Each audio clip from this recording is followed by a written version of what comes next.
આણંદ જિલ્લાના પેટલાદ તાલુકાના ખડાણા ગામે બનેલી એક ક્રૂર અને સંવેદનશીલ હત્યાકાંડનો ભેદ પોલીસે ગણતરીના કલાકોમાં ઉકેલી લીધો છે.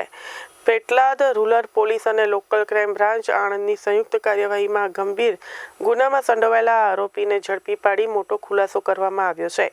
મળતી માહિતી મુજબ ગઈકાલે વહેલી સવારના કલાકોમાં ખડાણા ગામના રહેવાસી બાબુભાઈ આશાભાઈ પરમારની તીક્ષ્ણ હથિયારથી ગળા પર ઘા મારી તથા ગુપ્તાંગ કાપી નિર્મમ હત્યા કરવામાં આવી હતી. ઘટનાની ગંભીરતા અને હત્યાની રીતને જોતા સમગ્ર વિસ્તારમાં ભય અને ચકચાર ફેલાઈ ગઈ હતી. તો શરૂઆતમાં આ કેસ અજાણ્યા શખ્સ દ્વારા કરાયેલા ગુનો હોવાનું લાગી રહ્યું હતું. હત્યાની જાણ થતાં જ પેટલાદ રૂરલ પોલીસ અને એલસીબી આણંદની ટીમો ઘટના સ્થળે પહોંચીને તપાસ શરૂ કરી હતી. એલસીબી દ્વારા ટેકનિકલ અને એનાલિસિસ અને હ્યુમન ઇન્ટેલિજન્સના આધારે ઝડપી તપાસ હાથ ધરવામાં આવી હતી. તો આસપાસના સંદિગ્ધોની પૂછપરછ, ટેકનિકલ પુરાવા, સ્થાનિક માહિતીના આધારે પોલીસે ખડાણા ગામના જ 33 વર્ષીય રામાભાઈ મહીજીભાઈ પરમારને શંકાના આધારે અટકાયત કરી હતી.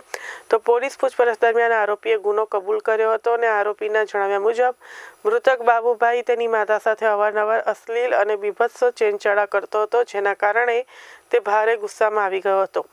આ રોષ અને અદાવતમાં તેને તીક્ષ્ણ હથિયાર વડે બાબુભાઈની હત્યા કરી હોવાનું તેને સ્વીકાર્યું છે.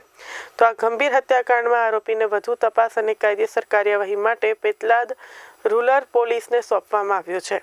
પોલીસે જણાવ્યું છે કે ગુનામાં વપરાયેલા હથિયાર, ઘટના સાથે સંકળાયેલા અન્ય પુરાવા અને પૃષ્ઠભૂમિમાં વધુ તપાસ ચાલુ છે. એલસીબી આણંદ અને પેટલાદ રૂરલ પોલીસની ઝડપી અને અસરકારક કાર્યવાહીના કારણે ગણતરીના કલાકોમાં જ આ સંવેદનશીલ અને ગંભીર ગુનાનો ભેદ ઉકેલાયો છે, જેના કારણે સ્થાનિક લોકોએ પણ પોલીસની કામગીરીને વખાણી છે.